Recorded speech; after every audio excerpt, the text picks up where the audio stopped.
Salut à toutes et à tous, j'espère que vous allez tous très bien et que vous avez passé une très bonne journée. Comme vous avez pu le voir, aujourd'hui on va parler de Maeva Guénam et de Greg. Souvenez-vous, il y a environ quelques semaines, durant le confinement, un énorme clash avait éclaté entre Maeva et Greg après l'anniversaire de cette dernière. En effet, Greg lui avait offert un sac Chanel qui coûtait environ 5000 € et il avait ensuite décidé de reprendre ce cadeau. Furieuse et extrêmement dégoûtée, Maeva avait décidé de s'exprimer le soir même. En effet, elle avait fait d'énormes révélations sur son ex Greg. Si vous n'avez toujours pas vu cette vidéo en question, je vous mets le lien qui s'affiche tout de suite dans le petit i en haut à droite. À la suite de cela, une mini-série digne de Netflix a vu le jour toutes les semaines et leur clash avait enflammé l'ensemble des réseaux sociaux pendant très longtemps. Après le déconfinement, leur clash a vraiment diminué. Et là, subitement, il a repris de plus belle. En effet, il y a tout juste quelques instants, Maeva a fait d'énormes révélations en plus sur son ex Greg. Elle a pu balancer pas mal de choses en plus car la diffusion des Marseillais aux Caraïbes vient tout juste de se terminer. Et avant, elle n'avait pas le droit de révéler cela. En effet, elle a balancé que quand elle était en couple avec Greg, il l'avait trompée avec la copine d'un ami à Kevin. À la suite des révélations de Maeva, Greg vient également de lui répondre. Et il en a profité pour la clasher. Je vous laisse avec toutes leurs révélations.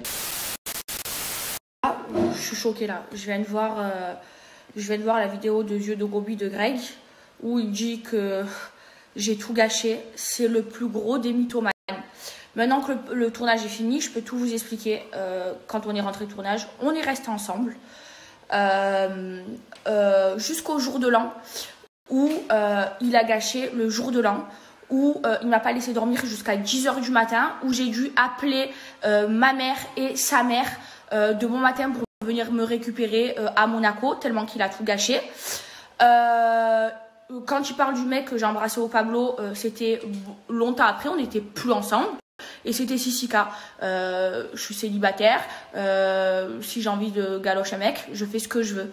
Et c'est grave d'être un mythomane comme ça.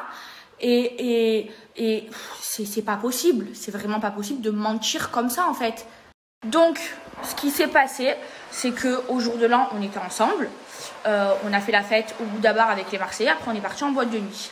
En boîte de nuit, il a gâché toute la soirée. Tout le monde s'est disputé avec lui. Et les videurs l'ont sorti de la boîte et l'ont raccompagné à l'hôtel. Donc moi, mon mec, il est plus là en soirée. Du coup, on rentre tous avec les Marseillais. Il avait gâché encore le jour de l'an. Mais je pouvais pas vous le dire parce qu'il y avait la diffusion. Donc, je rentre à l'hôtel et le mec, il me prend la tête. Il savait pas se tenir toute la nuit jusqu'à 9 h du matin. Et moi, j'ai pété un câble. J'ai vraiment vrillé. J'avais pas dormi. Non, jusqu'à 11 h du matin. Il m'a pas laissé dormir jusqu'à 11 h du matin. Un fou malade dans sa tête. Du coup, je l'ai quitté. Donc, après tout ça, on était grave en embrouille, lui et moi. Et tout ça, je pouvais pas vous le raconter parce qu'il y avait encore la diffusion.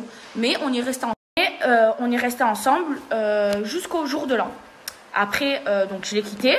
Une fois que je suis plus avec un mec, je fais ce que je veux. Comme toi, tu fais ce que je veux. Parce que le soir où moi, j'ai embrassé Sissika, lui, donc il était dans le carré juste à côté de moi. Il est en train de brancher une copine à moi. Et on a toutes les preuves et tout. Et donc moi, je me suis embrouillée avec lui. Et du coup, il n'y a pas longtemps, avant mon anniversaire, on commençait à se reparler parce que moi, je voulais plus rien savoir de lui. J'en avais marre d'être avec un mec qui n'était pas un homme et qui ne savait pas se tenir. Logique. À un moment donné, j'ai besoin d'un homme dans ma vie. J'ai pas besoin d'un mec qui sait pas se tenir. Des mecs, je faisais tout pour lui jusqu'à même ses business. C'était moi qui étais là, je faisais tout pour lui, j'en avais marre d'être sa mère en fait. Et lui, il savait pas se tenir, il savait pas se comporter en homme. Donc moi, j'en avais marre en fait. Là, il fait encore son manipulateur sur ses réseaux sociaux, Yeux de Gobi. Mais vous le savez que c'est un gros mytho. Je vous ai sorti les preuves comme quoi c'était un gros mytho qui mentait par SMS, par l'histoire du sac. Je vous avais sorti les notes vocaux. Donc à un moment donné, arrête de mentir, arrête de faire ton manipulateur et assume ce que tu fais. Un homme, quand il fait des conneries, parce que tout le monde a le droit de faire des conneries, il l'assume, il s'excuse et il se remet en question. Mais non, lui, comme c'est un manipulateur, il va pleurer et il va remettre la faute sur la personne. Voilà comment il est, Greg. Mais sauf que moi, au début, je le voyais pas, j'étais amoureuse. Mais maintenant, je l'ai vu. Et oui, Greg, je l'ai aimé, mais maintenant, à l'heure d'aujourd'hui, je peux plus me le voir. Je le déteste. Je peux plus me le voir ni en peinture ni en nature. Alors, arrête de me faire passer pour la méchante. C'est toi le mauvais. Et c'est toi qui manipule tout le monde parce que tu as l'alarme facile. Toi, quand tu as plus de solution, tu pleures. Mais moi, je suis pas comme ça parce que moi, je suis une vraie femme. Mais toi, tu as le pleur automatique. C'est-à-dire, tu pleures sur commande. Voilà, tu es un vrai acteur. Tandis que moi, je sais pas pleurer. Voilà, moi, je fais pas semblant. Quand je pleure, c'est que vraiment, mes larmes, elles sortent toutes seules.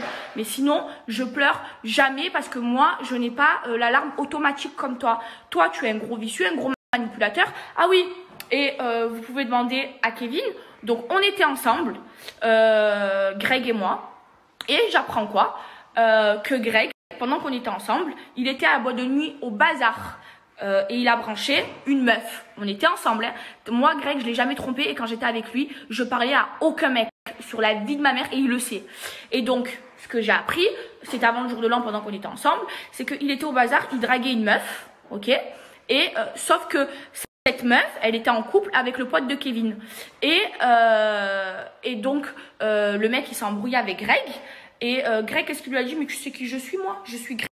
Je suis Greg des Marseillais parce qu'il se prend pour je sais pas qui. Et donc du coup, vu que le mec, c'est le pote de Kevin, c'est venu à mes oreilles. Parce qu'après, le mec, bien évidemment, qui s'est embrouillé avec lui, tu branches sa meuf. Et à ce moment-là, on était ensemble. Donc ça, c'est ce que j'ai appris pendant qu'on était ensemble. Et je suis sûre qu'il y a plein d'autres choses. Là, j'ai eu du cul, j'ai eu de la chance parce que c'était le pote de Kevin. Et qu'il a raconté forcément à Kevin. Donc voilà, Greg est un vrai vicieux. Il fait le mec qui m'aime, mais il branche d'autres meufs. Il fait le mec qui m'aime, mais il branche mes copines. Et après, il dit, moi, je l'aime, je suis trop amoureuse de elle. Mais tu es un gros faux cul. Moi, j'ai un faux cul, mais je suis pas une faux cul. Toi, tu n'as pas de faux cul, mais tu es un méchant faux cul. Voilà. Moi, en attendant, quand j'étais en couple avec toi, je parlais à 0 mec. C'est-à-dire, tous mes sacs à main, je les ai bazardés, je répondais à plus personne. Et je t'ai jamais trompé et tu le sais. Voilà. Alors, le manipulateur, c'est toi. Et le pleurnicheur sur commande, c'est toi. Donc maintenant, arrête de me faire passer pour la mauvaise. Parce que des dossiers sur toi, j'en ai, d'accord? Et tout ce que tu m'as fait, parce que tu fais la victime qui pleure et qui m'aime, mais tu me fais des coups derrière le dos, tu branches ma copine, tu branches des meufs pendant qu'on est en couple, et c'est moi la mauvaise? C'est moi qui t'aime pas? Hein? Espèce de vicieux, de manipulateur. Voilà, maintenant que la diffusion est finie, j'étais obligée de vous en parler, surtout que là, je viens de voir la vidéo où il dit Voldemort elle m'a jamais aimé, je sais pas quoi. Mais... Oh, il y en a marre des mythos, des manipulateurs. Et en fait, Greg, c'est pas une victime. C'est un mec, il a tellement pas de fierté qu'il se victimise, qu'il pleure. Tellement il a pas de fierté. Ça me dégoûte les gens comme ça. Merde. Heureusement que je t'aime plus et qu'à l'heure d'aujourd'hui, tu fais plus partie de ma vie. Heureusement, grâce à Dieu, et que je t'ai bien oublié. Ah là là, les bébés, je viens de voir Voldemort là. Oh, j'en rigole. Je vais juste répondre à ça parce que je suis quand même obligé de répondre. Avec tous les pics et tous les mythos qu'elle dit, je suis quand même obligé de répondre. Alors, je vais reconstitualiser les choses, tellement j'arrive même plus à parler. Alors, Voldemort me parle de victime. Non, pas du tout. Pas du tout, je ne me mets pas en position de victime. En fait, je suis réaliste. Et comme on dit, il n'y a que la vérité qui blesse en fait. Tout simplement les bébés. Déjà ça pour commencer. De deux, en aucun cas, j'ai branché ses copines. Et même si j'avais branché ses copines, on n'était pas ensemble. Et surtout que c'est vrai que Voldemort a beaucoup de copines. Voldemort n'a pas de copines en fait, n'a pas d'amis. Déjà de deux pour commencer. Et de trois, elle s'est galochée toute la terre entière. Voilà. Donc, Voldemort, michto de Wish, excuse-moi de te dire ça, mais arrivederci, et il n'y a que la vérité qui blesse. Et juste, je vais dire un dernier mot et après j'arrête tout.